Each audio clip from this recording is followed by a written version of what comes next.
여러분 한번 그림을 한번 보세요. 이 그림 어디서 본 적 있으세요? 혹시 이발소에 걸려있는 그림 본 적이 없습니까? 또 혹시 미장원에 이런 그림 걸려있지 않던가요? 이 그림은 강철왕 카네기의 사무실 한 벽에 걸려있었던 그림이었습니다. 유명한 화가의 그림도 아니고 또 골동품적으로 가치가 있는 그런 그림도 아니었습니다. 나룻배 하나가 썰물 때 밀려와서 모래사장에 아무렇게나 던져져 있는 것으로 어떻게 보면 무척 절망스럽고 처절하게 보이는 그런 그림입니다. 그런데 이 그림 밑에는 이런 글귀가 새겨져 있습니다. 반드시 밀물 때가 온다. 반드시 밀물 때가 온다. 누군가 카네기에게 왜 이 그림을 사무실에 붙여놓을 정도로 그렇게 좋아하십니까? 라고 물었더니 카네기는 자기가 이 그림을 좋아하는 그 이유를 설명을 했습니다. 카네기가 청년 때에 세일즈맨으로 이 집 저 집 방문을 하면서 물건을 팔았는데 어느 노인 집에서 이 그림을 보게 된 것입니다. 그래서 이 그림이 굉장히 인상적이었고 특히 그 그림 밑에 반드시 밀물 때가 온다라고 하는 글귀는 그의 내리 속에 오랫동안 잊혀지지 않았습니다. 그래서 28살이 되던 해에 노인을 찾아가서 용기를 내어서 그 노인에게 청했습니다. 할아버지께서 돌아가실 때 이 그림을 저에게 좀 주십시오. 그렇게 부탁을 한 것입니다. 그 노인은 카네기의 청을 들어주었고 카네기는 이 그림을 가지고 와서 일생 동안 소중히 보관하면서 반드시 밀물 때가 온다라는 말을 그의 평생 생활 신조로 삼았다고 합니다. 여러분, 썰물이 있으면 밀물이 있듯이 힘들고 어려운 때가 있으면 반드시 좋고 풍성할 때가 있습니다. 바다에 썰물이 있고 밀물이 있으면 우리 인생도 썰물이 있고 밀물이 몰려와서 이 배를 바다에 띄울 그럴 때가 있다 하는 것입니다.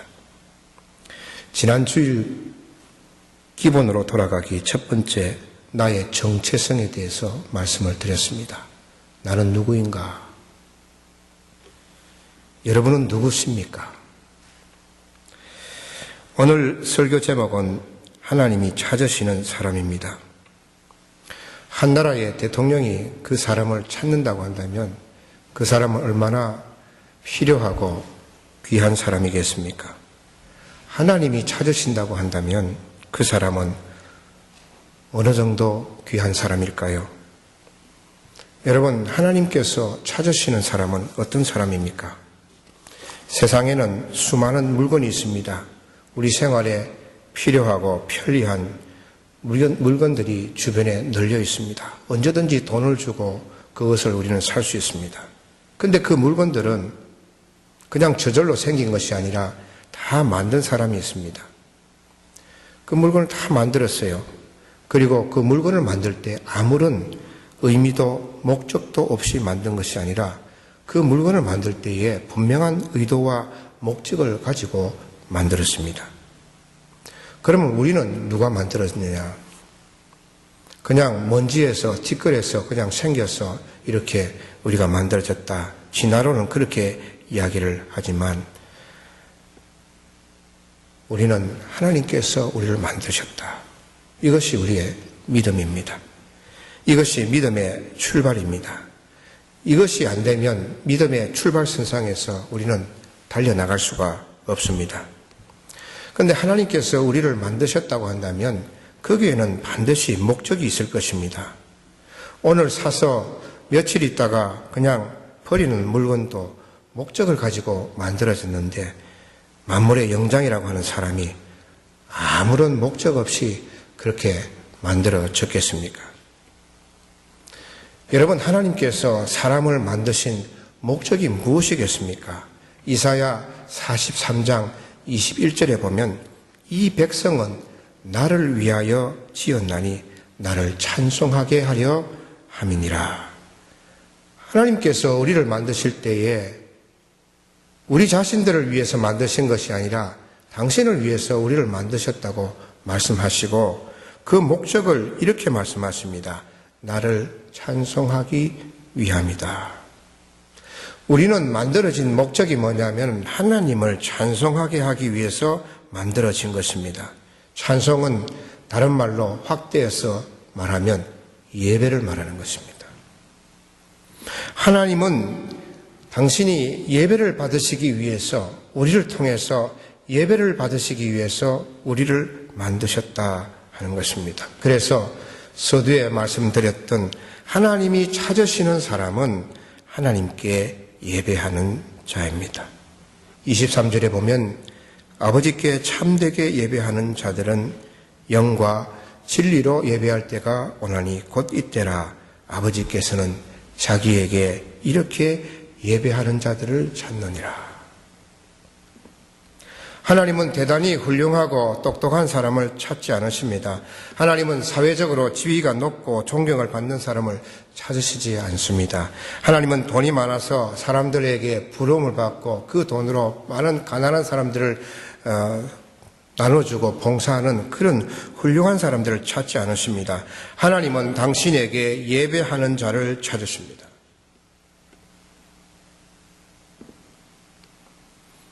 기본으로 돌아가기 우리의 예배가 기본입니다.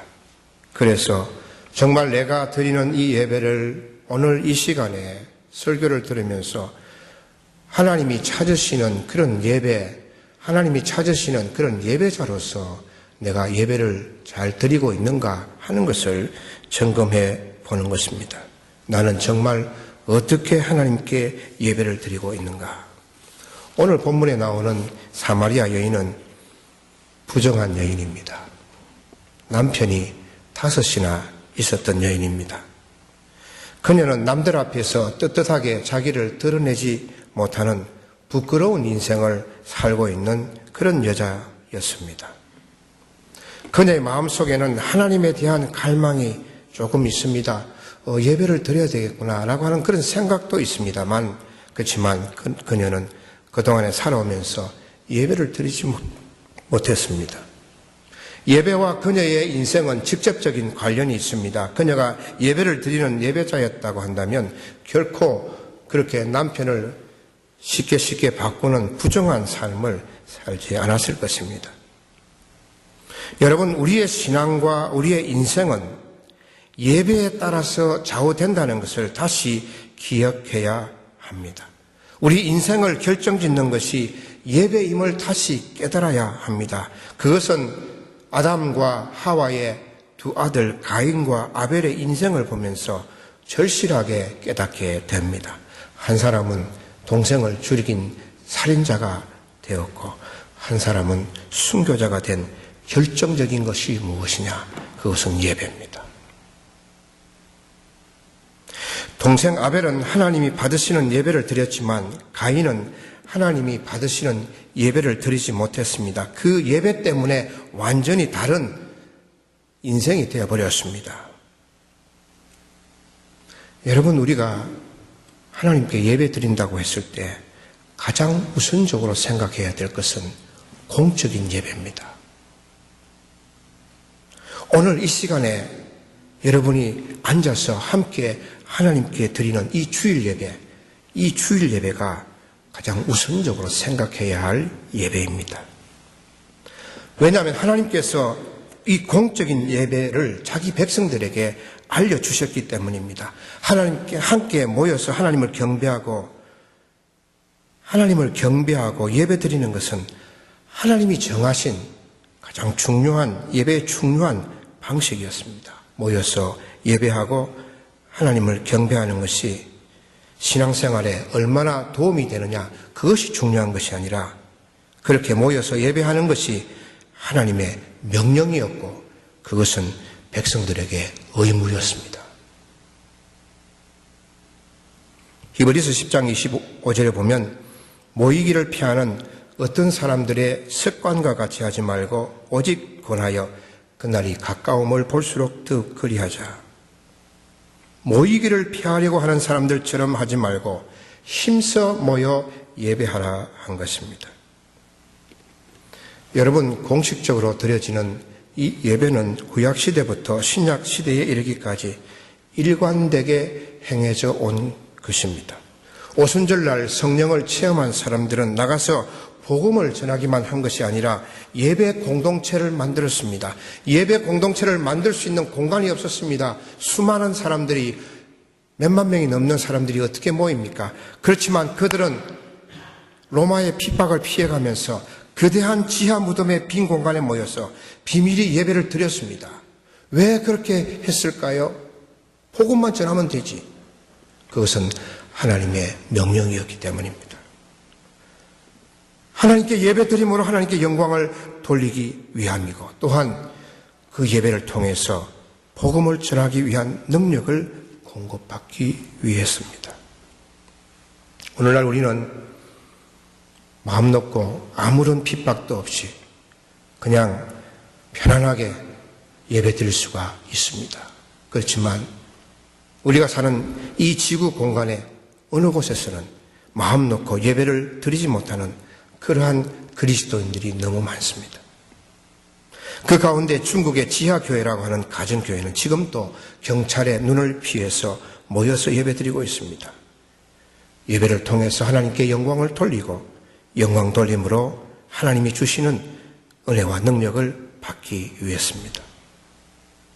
그것 없이는, 예배 없이는 그 핍박 가운데서 도저히 견딜 수가 없는 것입니다. 예배 없이 교회 없고 예배 없이 성교도 없습니다. 그런데 오늘날 이 공적인 예배를 등한시하는 풍조가 우리 한국 교회나 이민교회 유행처럼 번져가고 있습니다. 여러분, 한국에서는 가나안 교인들이 급증하고 있다고 합니다. 가나안, 거꾸로 하면 안 나가, 교회 안 나가는 거죠. 예수님을 믿는데 교회는 안 나가는 것입니다. 왜 안 나가느냐? 목사한테 실망했고 성도들에게 실망했고 교회 행정에 실망해서 안 나가는 것입니다. 여러분, 아무리 교회가 잘못한 점이 있더라도 교회를 떠나서는 안 됩니다. 공적인 예배를 떠나서는 안 됩니다. 가나안 교인들은 두 가지 중에 한 가지라고 생각합니다. 첫째는 본래 그 사람들은 믿음이 없는 사람입니다. 둘째는 잘못된 예배관을 가지고 있는 것입니다. 예배는 내 기분에 따라서, 내 감정에 따라서 선택하는 초이스가 아니라 의무임을 그들은 모르는 것입니다. 사람들은 예배에 은혜가 없으면 예배에 빠질 수 있다고 생각합니다. 그러나 하나님께서는 은혜를 주시면 예배를 드리라 말씀하지 않았습니다. 성령의 감동이 있으면 예배를 드리라 말씀하지 않았습니다.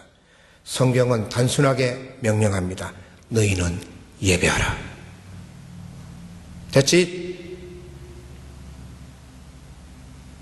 명령입니다. 의무입니다. 예배는 취사 선택이 아니라 성도의 의무입니다. 마음에 원하든지 원하지 않든지 해야 하는 의무인 것입니다. 나의 마음의 상태에 상관이 없이, 나의 환경과 상관이 없이 지켜야 할 의무가 예배입니다.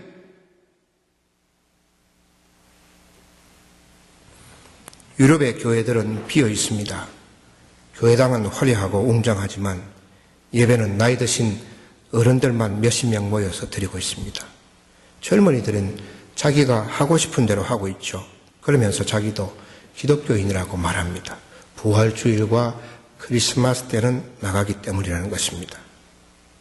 여러분, 예배가 1년에 2차례 드리는 것으로 신앙을 지킬 수가 있겠습니까? 그 신앙은 무너질 수밖에 없습니다. 그래서 그들은 세상과 타협하면서 살 수밖에 없습니다. 세상 일은 세상 일, 교회 일은 교회 일, 연결이 없습니다. 따로따로 적당하게 거리를 두면서 살아가는 것입니다. 이렇게 함으로써 나온 타협의 대표적인 샘플이 뭔지 아십니까? 얘가 뭔지 아십니까? 그것이 동성애입니다. 동성애. 세상 일 따로, 교회 일 따로. 타협하다 보니까 나온 정말 치명적인 오류가 동성애입니다, 여러분. 사랑하는 성도 여러분, 공적인 예배는 내가 선택할 수 있는 것이 아니라 하나님께 드리는 의무임을 기억하시기를 바랍니다. 예배는 어떻게 드려야 합니까? 23절에 보면 영과 진리로 예배할 때가 온다 그랬습니다. 참되게 예배하는 것은 영과 진리로 예배하는 것입니다. 영은 하나님의 영이신 성령입니다. 첫째로 성령에 사로잡혀서 예배를 드리는 것입니다. 성령의 다스림을 받는 것입니다. 먼저 우리 마음이 깨끗해야 되겠죠. 죄가 있으면 성령이 우리를 다스릴 수가 없습니다. 죄를 회개하고 정결한 마음이 될 때에 성령에 사로잡혀서 예배 드릴 수가 있습니다. 여러분, 매번 성령의 다스림을 위해서 기도하시기 바랍니다. 나를 다스려 주시고, 나를 지배하시고, 나를 컨트롤하시고, 나를 이끌어 주십시오. 찬송할 때나 대표 기도 들을 때에도, 설교를 들을 때에도 성령께서 저를 사로잡아 주십시오. 그렇게 기도하면서 예배를 드리시기를 바랍니다. 두 번째로 진리로 예배하는 것입니다. 진리는 말씀입니다. 말씀이 선포될 때에 그 말씀을 하나님의 말씀으로 받아들이는 것입니다. 그럴 때에 진리로 예배드리게 되는 것입니다. 여러분, 이렇게 영과 진리로 우리가 예배드릴 때에 보이지 않는 하나님을 만나게 됩니다. 예배의 중요한 목적은 하나님과의 만남입니다. 하나님을 느끼고 설교를 통해서 하나님의 음성을 듣게 되는 것입니다. 사랑하는 성도 여러분, 예배를 통해서 하나님을 만난 사람들은 솔로몬처럼 지혜를 얻게 됩니다. 예배를 통해서 인생의 문제를 해결받습니다. 예배를 통해서 야곱처럼 큰 환난을 모면하게 됩니다. 예배를 통해서 시험을 이기고 승리하게 됩니다. 예배를 통해서 아브라함처럼 한 번도 가보지 않은 인생길을 인도함을 받게 되는 것입니다. 오늘 모인 우리 성도님들 한 사람 한 사람, 여러분의 예배를 체크해 보시기를 바랍니다. 나는 정말 주일 공예배를 어떤 자세로, 어떤 태도로 드리고 있는가? 하나님을 만나는 예배를 드리는데 정말 나는 내 마음의 자세는 어떤 마음의 자세로 드리고 있는가? 예배 준비는 어떻게 하고 있고 예배 중에는 어떤 자세로 내가 참여하고 있는가? 여러분, 만약에 오늘 설교를 듣고 내가 이런 부분은 내가 고쳐야 되겠구나. 내가 준비할 때는 이런 것은 내가 보충해야 되겠구나. 예배 중에 내가 이런 것은 내가 고쳐야 되겠구나 하는 것이 생각이 나시면 과감하게 고치시기를 바랍니다. 어떤 경우에도 주일 공예배 1시간 드려지는 예배를 위해서 여러분 최선을 다하시길 바랍니다. 놓치지 마십시오. 영과 진리로 예배를 드릴 때에 여러분의 신앙은 달라질 것이고 여러분의 인생의 질도 달라질 것입니다. 저는 바라건대 저와 우리 온누리의 모든 성도들은 정말 하나님께서 찾으시는 예배자가 되기를 간절히 바랍니다. 기도하겠습니다.